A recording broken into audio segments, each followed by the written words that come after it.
Baik, sehat. Jadi Bagaimana? pagi ini kita berada di studio Media Center. Media Center ya. Akan bincang-bincang tentang apa ekonomi Produktif ya, nasional apa? nasional, regional ya, lokal ya. Iya. Ya, karena saat ini kan posisinya kita masih dalam pandemi COVID, di mana ekonomi masyarakat ini kan lagi terpuruk dong. Iya. Nah gimana kira-kira menurut Saryono gimana ini langkah-langkah untuk membangkitkan ekonomi rakyat ini, kan rakyat pedesaan dan rakyat perkotaan, supaya taraf ekonomi mereka kembali pulih. Iya. Tadi Pak Peci. Ya. Oh, Pak Peci, selamat Pak Peci, selamat datang. Yang pertama kita mengucapkan belasungkawa dulu, Pak. Ya. Ini kan ada kejadian kebakaran narapidana, Pak. 44 orang. Di mana ya? Tewas sih, Pak, di Cirebon, Pak. Innalillahi wa inna ilaihi raji'un. Kita Semoga mereka ya, semoga mendapat mereka maghfirah ya. Semoga semoga. Ya Allah Subhanahu wa ta'ala. Ya.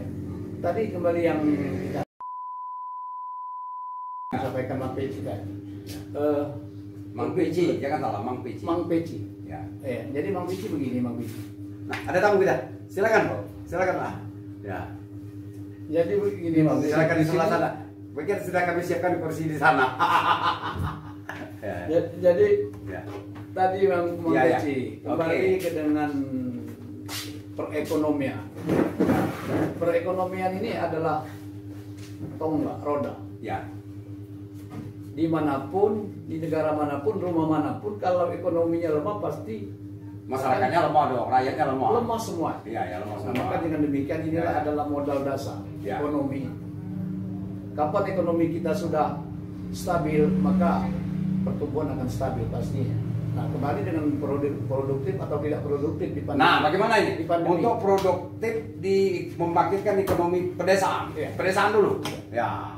Lah sekarang ini Pak Mang Peci ya. Mang Peci. Sekarang ini tidak lagi istilahnya di desa dulu. Ya. Tidak ada lagi istilah yang tidak bisa memenuhi kebutuhan. Ya. Karena kenapa? Pemerintah secara nasional sudah menganggarkan aliran dana yang tidak kecil lagi ini, Mang. Untuk membangkitkan BUMDes desa, Badan Usaha Milik Desa namanya. BUMDes. BUMDes. Wah. Nah, itu dari tahun Iya. itu dari tahun berapa coba Iya. bayang? Kalau tidak salah tahun 2015 itu, Mang. Iya. Dari tahun 2015. Terus saya sambil ngopi ya. Ya. Oh ya, saya ada juga kopi nih. Punya Bapak Aris ada juga. Nah, jadi begini. Jadi ini kembalinya kepada para pemimpin desa lah, kepala desa Mang, istilahnya. Dengan adanya dana yang dianggarkan tiap tahun yang begitu besar, itu kenapa tidak merubah pola? Iya ya. Iya. Artinya begini ya. BUMDes ini kan diharapkan dia dapat menampung hasil pertanian rakyat, sehingga rakyat tidak sibuk-sibuk lagi menjual, sementara BUMDes akan mendapat keuntungan. Misalnya kopi, apa itu padi, beras ya, sayur-sayuran segala macam, semua ditampung di BUMDes. Nah, nanti BUMDes lah yang menjadi pasar Indo, pasar Indo desa masing-masing yang akan menyalurkan ke minimal ke kecamatan, kabupaten atau provinsi. Jadi pasti ada semangat dong ini apa? Pasti dong. Masyarakat pun kan tidak capek dan dia akan menjualkan hasil panennya itu dengan keadaan subur dan segar sehat. Iya kan, jarak dekat. Makanya BUMDes itu harus memiliki minimal, ya kalau sekarang ini kan sudah rata-rata ada yang namanya kulkas, Mang. Ya. Kenapa misalnya BUMDes tidak menyediakan kulkas pendingin itu yang agak besar, Mang, untuk menampung hasil petani supaya tidak layu. Jadi apa itu sayur mayat tetap segar. Segar selamanya, Mang. Yang memang akan layu ya, tapi kalau umpamanya kopi dan sebagainya kan tidak ya. Tidak. Yang untuk sayur itu, Mang. Jadi kita mau mengonsumsinya kan enak kalau sayurnya segar. Ini salah satu pola untuk menopang perekonomian. Jadi BUMDes harus menjadi agen tunggal. Tolak ukur, Mang. Agen tunggal. Agen tunggal. Jadi sehingga distribusi pertanian rakyat ini langsung satu disedot BUMDes. BUMDes lah yang nanti yang memasarkan pasar-pasar di berbagai daerah. Kalau tahunan mungkin kan BUMDes ini kan misalnya yang hasil panen keras tahunan kopi di desa itu harusnya BUMDes ini ada buka toke kopi tapi dana dari BUMDes mah. Jadi dia ngambil keuntungan dari BUMDes itu, dari kopi itu mah. Ya. Siapa yang kopi bulan 4, bulan 5, 6 itu. BUMDes ini jadi toke kopinya. Tapi kan begini, masih juga terhambat oleh kan harga jual. Ya. Apabila jalan jelek, jalan ke lokasi pertanian kan, itu kan pasti harganya keuntungan akan menurun karena apa itu ongkos angkut tinggi, tinggi kan, artinya pendapatan petani akan mengecil. Nah, ini bagaimana terkait dengan infrastrukturnya supaya pendapatan petani ini semakin banyak gitu. Ya tadi kan makanya kembali kita ke awal Mang. Dengan adanya anggaran dana desa yang tidak kecil. Nah, dari tahun 2015 misalnya kita usahakan membangun infrastruktur. Mungkin sudah terlaksana dari setahun 2 tahun yang dari awal itu 2015 16 bisa khusus bangun jalan Mang. Tinggal lihat kepala desa. Tinggal itu pipi tadi. Artinya Pak ADD ini apa? ADD ya? ADD itu apa ya? Apa Aing terjelaskan tuh apa itu? ADD apa itu? ADD alokasi dana desa. Dana desa ya. Ya, jadi ini bisa dialokasikan untuk membangun infrastruktur ke pertanian, perkebunan. Ya sifatnya jangan tumpang tindih tapi mah. Kalau ada penjelasan Pak Aing gimana tambahan? Saya mau ngopi dulu Bang. Ya, kami ngopi dulu. Sambil kopi santai. Ya. Yang dibahas tuh terkait masalah ekonomi nih. Ekonomi masyarakat pasca Covid ya. Secara luas. Secara luas. Kita sudah sampai Pak Aing ke pembicaraan tentang bagaimana untuk pembangunan infrastruktur ke lokasi pertanian, bukan ke pedesaan, ke pertanian ini. Artinya dari desa ke perkebunan atau ke sawah-sawah, gimana ini? Perekonomian ini Pak, kalau secara luas ya tentunya ini banyak hal dan harus melibatkan seluruh stakeholder, baik itu pemerintah, masyarakat maupun petani itu sendiri dan pengusaha. Ya pasti itu, pasti ya. Jadi cerdas juga ya.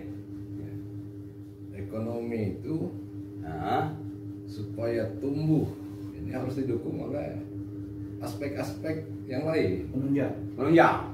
Apa itu? No, apa itu aspeknya? Aspek stabilitas politik, keamanan, juga kehadiran pemerintah yang perlu. Karena Indonesia ini adalah negara agraris. Ya. Masyarakat ini hampir lebih mungkin dari 90% hasilnya adalah dari pertanian secara luas. Karena secara luas itu banyak hal. Ada perkebunan, ada hortikultura, ada perikanan, ada peternakan dan lain sebagainya. Nah, jadi begini ya. Berdasarkan kata Nagali kita nih kan, jadi sudah dijelaskan bahwa intinya bahwa membangun ekonomi produktif membangun ekonomi pedesaan itu harus kolaborasi ya, kolaborasi semua itu lintas instansi gitu. Ada PU jalannya ya. Pertanian, dinas pertanian pertaniannya, perkebunan, peternakan, dinas perdagangan apa yang dikatakan Pak Aris tadi harus hadir pemerintah yang lebih dekat. Nah, ini jadi tidak mudah ya. Jadi begini Pak, emang Peti. Jadi yang apa yang disampaikan oleh Aristoteles tadi itu sangat benar sekali. Iya, betul. Pemerintah ini berperannya jangan setengah-setengah. Bahasanya begitu. Iya. Kalau bisa, dan harus bisa jemput bola. Ya. Itu yang paling sip. Pemerintah tampil di depan dan tampil di belakang. Iya. Di depan dia mempelopori, di belakang dia mendorong. Iya. Wah, gitu. Nah sekarang ada satu, Mas, Bang Beji, yang perlu kita sama-sama catat. Membangun ekonomi perkotaan pasca pandemi Covid ini. Ya jadi begini. Jadi Pak Main ini. Nah ini silakan ada konsulat itu global ya, tidak ada Ekonomi pedesaan tidak ada ekonomi perkotaan. Ya. Basis perekonomian itu. Jadi kalau kita merujuk ke undang-undang, ini ada kewajiban-kewajiban pemerintah, ada urusan wajib dan urusan pilihan. Ya. Urusan wajib itu salah satunya adalah pengentasan kemiskinan dan dan menciptakan lapangan pekerjaan. Jadi saat ini profesi petani tidak lagi menjadi kebanggaan, padahal kita dari dulu kan orang tua dan mestinya harus bangga kan.